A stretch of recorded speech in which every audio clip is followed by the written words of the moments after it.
आप करेंगे।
हेलो, मैं श्रद्धेय दीदी से आग्रह करूंगा कि वे उद्गार समर्पित करें। आप दिख रहे हैं डोंगरगढ़ में परम बहुत ही पूज्य महत्वपूर्ण इबादत लिखने के लिए हम सब तैयार हैं। आचार्य विद्यासागर जी को विरयांजलि वे पूरे भारतवर्ष माइक में वहाँ तक पहुँचा दें देते समय हुए लगेगा। ऊपर ही। हाँ, डोंगरगढ़ मैं अतिशय क्षेत्र चाहूँगा पर कि इधर ही जाए कैमरे पर। इन बेटियों पर दोस्तों थीसिस लिखी जा सकती है, जिन्होंने अपने खुद के सपने नहीं देखे, पूरे देश के सपने देखे। एक बार जब तक यहाँ ना पहुँचे, तालियों का संगीत उनके लिए, उनके इस लड़ाई के लिए जो उनके बहादुर पिता ने उन्हें सौंपा हुआ है। दोस्तों, मैं निर्भया दीदी, उन्नति दीदी, सभी बहनों से आग्रह करूँगा, आपकी तालियाँ थोड़ी सी कमजोर हैं, ये तालियों की आवाज़ इन्हें हौसले देगी। अब समय के साथ एक नई इबारत लिखने का समय हमारे बीच उपस्थित है।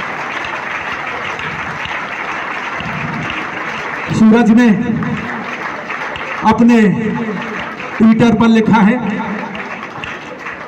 नीलकंठ बन मुस्काते थे, गुरुवर क्या थे, नीलकंठ बन मुस्काते थे, हमको एहसास नहीं है, और गुरुवर विद्यासागर होना अरे किसी की बस की बात नहीं है। दोस्तों, ऐसे महान आचार्य की ये बेटियां, मैं उनसे आग्रह करूंगा कि निकलने दें, कृपया छोड़ दें रैप, नीचे बैठिएगा आप लोग और ऊपर की तरफ देखिएगा।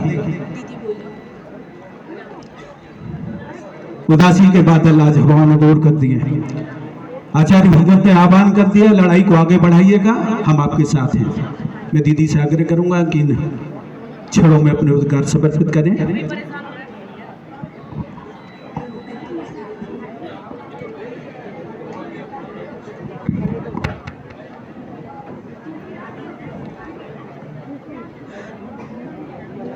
बड़े बाबा के चरणों में बारंबार नमोस्तु नमोस्तु नमोस्तु।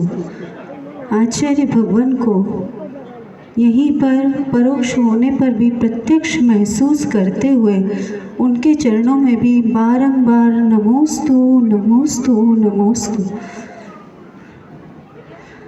निर्यापक श्रमण श्री समय सागर जी महाराज के चरणों में बारंबार नमोस्तु, और समस्त संघ के निर्यापक श्रमण महाराज के चरणों में भी बारंबार नमोस्तु।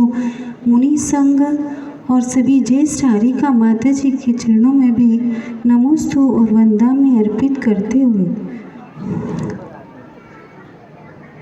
हम सब आज यहाँ आचार्य जी के चरणों में ही हैं। हम पहले से भी यही कहते रहे कि आचार्य श्री, आपने हम में शक्ति जागृत की थी, जागृत की है, और आप ही आगे भी करवाएंगे। हम कौन हैं, हम क्या थे, कौन है और हमें क्या बनना है, वो आप ही बताएंगे, क्योंकि आप ही ने कहा था, आशीष फल रहा मेरा यहाँ कहा क्या, शीर्ष जा बैठूं। अतः हम सब उनके चरणों में बारंबार प्रार्थना करते हैं, और प्रतिभा मंडल, प्रतिभा स्थली की ओर से आचार्य जी ने हमें एक ही मंत्र दिया कि यह कार्य लौकिक नहीं है, मनुजो मानवो भूयात् भारतः प्रतिभारतः। यही प्रतिभा मंडल के लिए आचार्य श्री ने प्रारंभ से ही मंत्र दिया और उनकी कृपा का पात्र हम सबको बनाया। संघ के चरणों में, महाराज जी के चरणों में हम बारंबार नमोस्तु करते हुए प्रार्थना करते हैं कि अभी तक आचार्य श्री छोटे छोटे संकेत दे करके हम सबको यहाँ तक ले आए हैं। हम में भी ऐसी बुद्धि हमेशा बनी रहे कि उनके संकेत जो उन्होंने दिए हैं और आगे भी वो देंगे उसे हम समझ सकें और वो क्षमताएं हम में जागृत हो सके और कहीं तृण मात्र भी हम इधर उधर हो रहे हों तो संघ का आशीर्वाद हम पर ऐसा बना रहे कि प्रतिभा स्थली, प्रतिभा मंडल और यहाँ आने वाली अनेक बहनें जो अभी आचार्य श्री के आशीर्वाद से अपने जीवन के कल्याण का धागा बुन रही थी, उन सभी की ओर से मैं संघ के चरणों में बारंबार नमोस्तु करते हुए ये प्रार्थना करती हूँ कि हे गुरुवर, आप हमारे साथ थे, हैं और रहेंगे। हम बस सदा आपको ऐसे ही महसूस करते रहे और आपके बताए हुए मार्ग पर हम आगे बढ़ते रहे, क्योंकि आचार्य श्री कहते थे हमें रास्तों की ज़रूरत नहीं है, मुझे तेरे पैरों के निशान मिल गए। हम आएंगे आचार्य श्री, आपके पैरों के पद चिन्हों को देखकर हम भी पीछे पीछे चले आएंगे। नमोस्तु आचार्य श्री जी, नमोस्तु आचार्य श्री जी, नमोस्तु आचार्य श्री।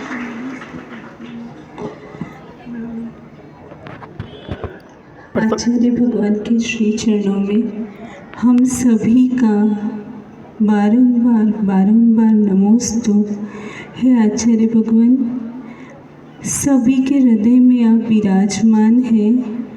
हम अपने आप को ऐसा पवित्र बनाए रखें, आपकी करुणा का पात्र हम बने रहें और उससे भी ऊपर आपकी आज्ञा को शिरोधार्य करने के लिए हम अपने आप को उस योग्य बनाएं, हमारी पात्रता ऐसी तैयार करें जिससे हम अपनी आज्ञा, आपकी आज्ञा को शिरोधार्य करके अंतिम क्षण तक उसका पालन करते रहें।